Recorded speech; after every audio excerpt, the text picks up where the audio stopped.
এই বাপদাদার মুসলমান, বাপ ছিল মুসলমান, দাদা ছিল মুসলমান, নানা ছিল মুসলমান, ওই মুসলমান এখানে খাটবে না, প্রকৃত মুসলমান হতে হবে। সাহাবারা যেমন ইসলামকে আনছেন, ইসলাম পান নাই, আনছেন, আমাদেরকে ইসলামকে আনতে হবে। কথা বলেন ঠিক কিনা? ইসলাম আমাদের মতো না, ইসলামের মতো আমাদের হতে হবে। কথা বলেন ঠিক কিনা? ইসলামের মতো আমাদেরকে হতে হবে, আমাদের মতো ইসলাম হবে না। প্রিয় ভাইয়েরা, আল্লাহ রাব্বুল আলামিন বললেন, বান্দারে মুসলমান তোমাদেরকে হতে হবে। এই মুসলমান হওয়ার আগে আমার বন্ধুগণ, এই পৃথিবীর জমিনে আল্লাহ রাব্বুল আলামিন এই পৃথিবীতে আল্লাহ একটা জাতি দিয়া পৃথিবীটা শুরু করেছেন। সে জাতির নাম হলো কি? জাতির নাম হলো জিন। মিন ক্বাবলিকুম লাআল্লাকুম তাত্তাকুন।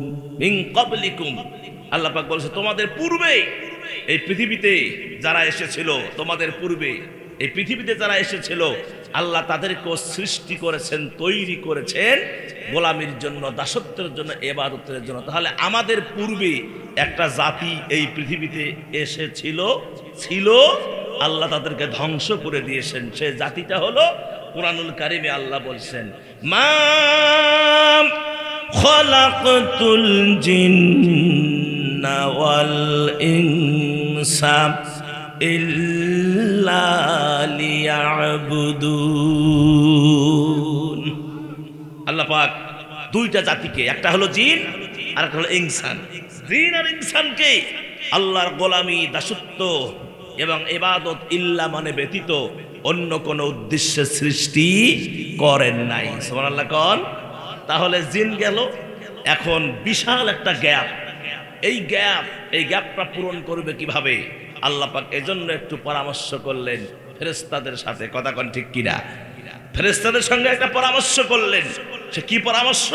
পৃথিবীতে আল্লাহ খলিফা, প্রতিনিধি প্রেরণ করবেন, আর এই প্রতিনিধি খলিফাতে প্রেরণ করবেন আল্লাহ, এটা মানুষ নামের এই প্রতিনিধি আর খলিফা প্রেরণ করবেন।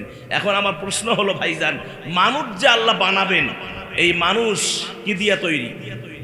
জোরে কোন কি দিয়া তৈরি? আমরা কি দিয়া তৈরি? মাটি দিয়া। এই ওয়াজ আজীবন ভুলে যাবেন, যতদিন বাঁচবেন এই ওয়াজ আর মুখে উচ্চারণ করবেন না। শুধু একজন মাটি দিয়া তৈরি, তিনি হলেন আদম সফিউল্লাহ। কি কোন নবী? আদম সফিউল্লাহ, তিনি শুধু মাটি দিয়া তৈরি। আল্লাহ পাক হাওয়াকেও মাটি দিয়া বানান নাই, আদমের বাম পাজরের বাঁকা হাড় দিয়া বানাইছেন। কথা কন না কেন? কি ব্যাটে বলে মিলছে তো? মিলে যাচ্ছে তো? সম্মানিত ভাইয়ারা, তাহলে এখন খুব ক্লিয়ার করে শোনেন, আল্লাহ রাব্বুল আলামিন আদমকে মাটি দিয়া তৈরি করেছেন। সে মাটি আবার কোথা থেকে নিয়ে গেছেন? তাফসীর কি বলছে? মাটি আবার কোথা থেকে নিলেন? আরাফাতের ময়দানের একটা জায়গা আছে, জায়গাটার নাম হল লোকমান। কি জায়গা? জোরে কোন? লোকমান নামক জায়গা থেকে আদম তৈরির মাটি আজরাইল আলাইহিস সালাতু ওয়াস সালাম নিয়ে গিয়ে আল্লাহ রাব্বুল আলামিনের কুদরতি হাতে দিয়ে দিলে আল্লাহ এই মাটিটাকে 40 দিন মেক্তামেক্তি করলেন। সুবহানাল্লাহ কোন? কয়দিন? 40 দিন মাইখা চাইখা খামির করে আদমের বডি বানালেন, এটাকে শুকালেন আরাফাতের ময়দানে 40 দিন। সেখান থেকে জান্নাতে নিয়ে গেলে রূহ দিলেন, আদম হয়ে গেল। আদম মুসরা মুসরি করে। কি করে? মুসরা মুসরি করে। ভাবসাব খুব ভালো, সুবিধা মনে হচ্ছে না, একা একা তো উদাস উদাস ভাব। ছেলে মেয়ে যখন বড় হয় না, তখন বাপ মা বোঝে যে ছাওয়া বড় হয়েছে। কথা কয় নাকি? হ্যাঁ, ছাওয়া বড় হয়েছে। মেয়ে খালি চটাং চটাং চটাং চটাং করে, ছেলে খালি ফুরুত ফারাত ফুরুত ফারাত। কথা কয় না কেন? হ্যাঁ, রাত জাগি জাগি সিডি লেখে, এখন তো সিডি লাগে না, এখন মোবাইলে সব। কথা কয় না কেন? হ্যাঁ, মোবাইলে সব। আপনার প্রেমিকের নাম মোবাইলে সেভ করছে কি দিতে জানেন ভাই? এমবি শেষ। প্রেমিকের নাম এমনি সুইটি, আম্বিয়া, রিয়া এগুলা লিখলে তো ধরবে। রিয়া কেটা রে? রিয়াকে ধরবে না, এই জন্য এমবি শেষ। যখন মোবাইল বাজছে, এখন মা দেখে মোবাইল বাজতেছে, এই আব্দুল সাত্তার, তোর মোবাইল বাজে, এমবি শেষ, এমবি শেষ, ধরে ধরে ধরে এমবি শেষ। কথা কোন না? হ্যাঁ, তারপরে প্রেমিকা আবার প্রেমিকের নাম সেভ করছে, মোবাইলে চার্জ নাই। কথা কয় না? হ্যাঁ, বাঙালির মাথায় কি বুদ্ধি গো! হ্যাঁ, এত বুদ্ধি নিয়ে ঘুমায় কিভাবে? মোবাইলে বলে চার্জ নাই। হায় রে কপাল রে! আমার ভাইয়েরা, আপনাদের বাড়িতে গিয়ে মেয়েদের ছেলেদের মোবাইল কল লিস্ট চেক করে দেখবেন, যদি এরকম উল্টাপাল্টা নাম দেখেন জানেন তাহলে ভেজাল আছে। উল্টাপাল্টা নাম দেখলে বুঝবেন যে ভেজাল আছে। আমার ভাইয়েরা, আল্লাহ সুবহানাহু ওয়া তাআলা ক্লিয়ার করে জাতিকে জানায়া দিলেন। কি জানায়া দিলেন? আদম আলাইহিস সালাতু ওয়াস সালাম কে রব্বুল আলামিন মাটি দিয়া বানালেন, হাওয়াকে বানালেন কি দিয়া? বাকাহার দিয়ে। হাওয়া আদম যখন মুসরা মুসরি করে, আল্লাহ বুঝতে পারলেন আদমের অভাব পূরণের জন্য বাম পাজরের দিকে হাত ঢুকায়া দিয়া কুদরতি হাত দিয়ে একটা বাকাহার বাহির করে অপরূপা সুন্দরী আমাদের আদিমাতা হাওয়াকে আল্লাহ তৈরি করলেন। হাওয়া যখন তৈরি হয়ে গেল, আদমের জান্নাতের মধ্যে আদম তো একাই হাওয়া হলো না, এখন এত অপরূপা সুন্দরী, খালি পুরা জান্নাত খালি চকচক চকচক চকচক করছে। আদম খালি বুজুর বুজুর গিয়ে হাসে, কয় এটা কিটা রে, এইটা কিটা রে, দৌড় দেয় ধরার জন্য দৌড় দেয়, আদম দৌড় দেয়। আমার ভাইয়েরা, আল্লাহ কয়, ও আজ ফেরেশতা জিবরাইল যাও, আমার আদমকে ব্যারিকেড দাও, বলো যে ধরলে হবে না, এখানে শরীয়তের কিছু বিধিবিধান আছে। সুবহানাল্লাহ কয় না? হ্যাঁ, শরীয়তের বিধিবিধান আছে। আমি জান্নাতের ভিতরে আমি খারাপ কিছু হতে দিব না। হাওয়াকে যদি ধরতে চায়, হাওয়ার সাথে যদি আদম মিলতে চায়, আগে বিয়ে শাদী হতে হবে। জোরে কর। বাস মেসেজ দেওয়া হলো, বিয়ে শাদী হলো।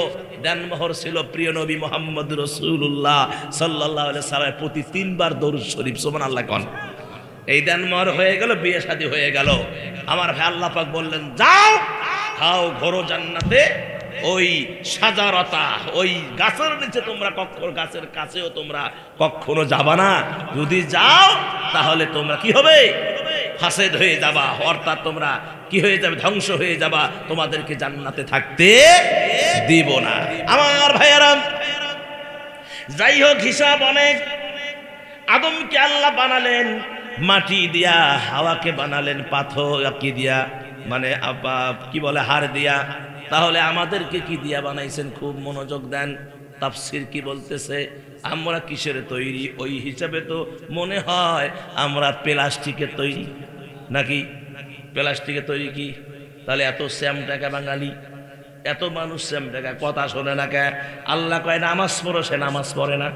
আল্লাহ কয় রোজা রাখো, সে রোজা রাখে। এই সামনে রমজান আসতেছে, এখন কিছু বদমাশ আমাদের সামনে, আমার ইমাম তো এরকম বেড়াইরা কুচি। কি ভাই সমস্যা? এটা হুজুর ঢেকুজ, হুজুর গ্যাস, হুজুর কঠিন গ্যাসে ভুগতেছি হুজুর। আমরা কই যে ভাই আপনি 11 মাস কোনো আপনি গ্যাস টাস কিছু দেখাইলেন না, আপনি এখন সামনে রমজান আপনি গ্যাস দেখাচ্ছেন, কারণটা কি? মানে বদমাশ রোজা রাখবেন না, কথা কয় নাকি? হ্যাঁ, সামনে রমজানে মৌলবি বুঝুক যে লোকটার গ্যাস, এদের বিরুদ্ধে যেন, আমাদের বিরুদ্ধে যেন মসজিদে কোনো ওয়াজ না করে, কথা কয় নাকি? হ্যাঁ, আল্লাহ বোধহয় চালাকি বোধহয় বুঝে না। না, আল্লাহ চালাকি বুঝে না, আল্লাহ সব জানেন।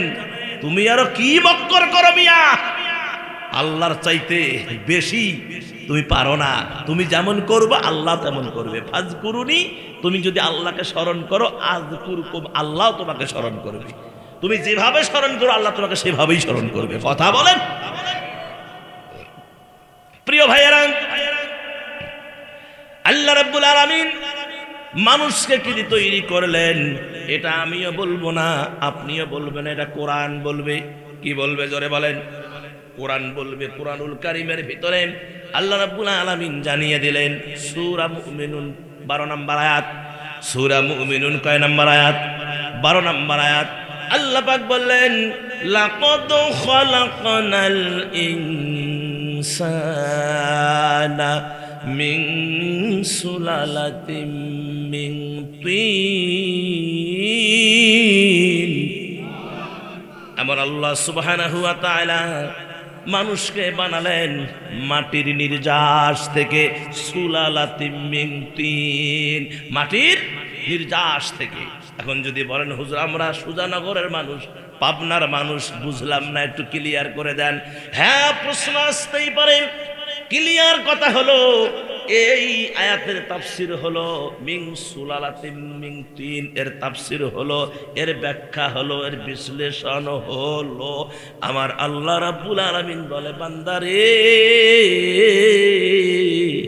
ওরে আমার বান্দা, এই মাটির থেকে উৎপাদিত ফসল, মাটির থেকে উৎপাদিত ফসল, যেমন এই যে পেঁয়াজ, কি পেঁয়াজ, সুজানগর এলাকা খালি পেঁয়াজ আর পেঁয়াজ, সরিষা, কথা কেন, হ্যাঁ, রসুন, আপেল, কমলা, কমলা লেবু, তারপরে লেবু, বেদানা, সেফল, ভাত, তারপরে আপনার কোরতা, কোরমা, কালিয়া ইত্যাদি আছে না নাই? এগুলো বান্দা খায় কি খায় না? সারাদিন আপনি যা খাবেন এইগুলোকে মুখ দিয়ে আপনি খাইলেন, পেটের ভিতরে চলে গেল। আমার আল্লাহ সুবহানাহু ওয়া তাআলা পেটের ভিতরে একটা মেশিন সেট করে রেখে দিয়েছেন, মেশিন বসায় রাখছেন, যেটার নাম হলো পাকস্থলী। এর কাম হলো শুধু পেশা, পেশার পরে যেগুলো ভুসি এগুলো পেছন দিক দিয়ে আল্লাহ বাহির করে দেন, আর যে রসটা জমা হয় এটা রব্বুল আলামিন পেটের ভিতরে একটা জায়গা আছে, সেখানে মজুদ করে রাখার পরে ওইখান থেকে বিভিন্ন তার দিয়া, যেটা চোখের প্রয়োজন চোখে সাপ্লাই দিয়ে দেন, যেটা মাথার ঘেলুর দরকার সেখানে ঘেলুতে পৌঁছায় দেন, যেটা আপনার হাতের দরকার হাতে পৌঁছায় দেন, পায়ের দরকার পায়ে পৌঁছায় দেন, কিডনির দরকার কিডনিতে সাপ্লাই দিয়ে দেন, লিভারের দরকার লিভারে পৌঁছায় দেন, হার্টের দরকার হার্টে পৌঁছায় দেন, কলিজার দরকার কলিজায় পৌঁছায় দেন। সুবহানাল্লাহ কয় না? এ মুসলমানেরা, এই রসটা বিভিন্ন জায়গায় যখন চলে যায়, আর একটা রস এটা পেটের ভিতরে আল্লাহ জমা রাখেন, এটা থাকার কারণে এমন দুর্গন্ধ হয়, এই রসটা যদি বাহির হয় তাহলে নামাজ ফরজ, গোসল ফরজ হয়ে যায়।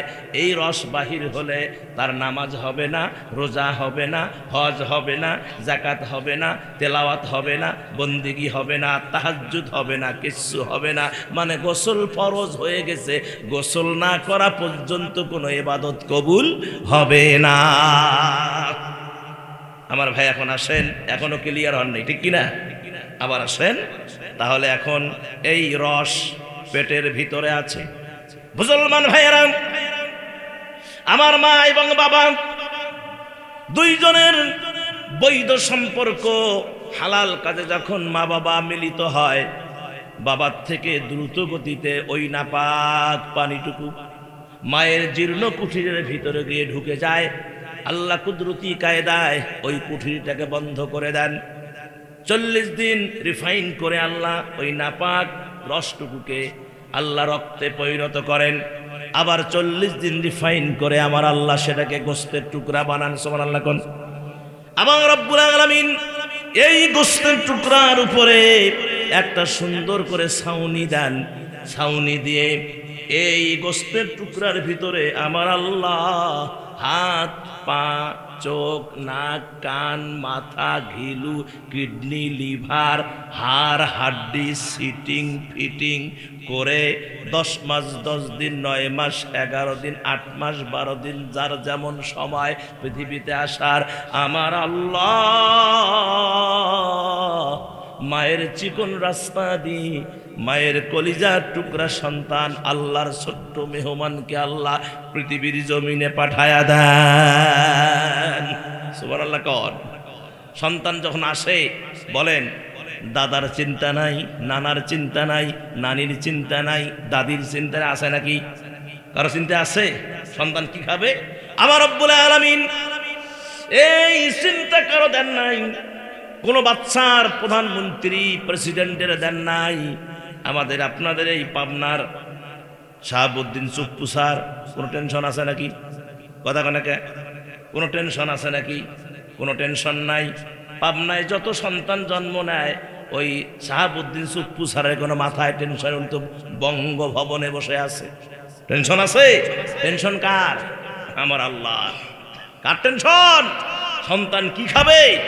সন্তান জন্মের 6 মাস আগে আমার আল্লাহ মায়ের স্তনের ভিতরে জমা করে রেখে দিয়েছেন। হ্যাঁ, সন্তান জন্ম হলো, আমার মায়ের স্তনের ব্যথা শুরু হয়ে গেল। আমার মায়ের স্তনের ভিতরে আল্লাহ, তাফসিরে এসেছে, সূক্ষ্ম সূক্ষ্ম 32টা ছিদ্র আল্লাহ দিয়েছেন। যখন সন্তান ভূমিষ্ঠ হয় একটু পরে মায়ের স্তনের ব্যথা শুরু হয়ে যায়, আর পট পট করে আমার আল্লাহ 32টা ছিদ্র ওপেন করে দেন। সুবহানাল্লাহ কোন? হ্যাঁ, ওপেন হয়ে গেল।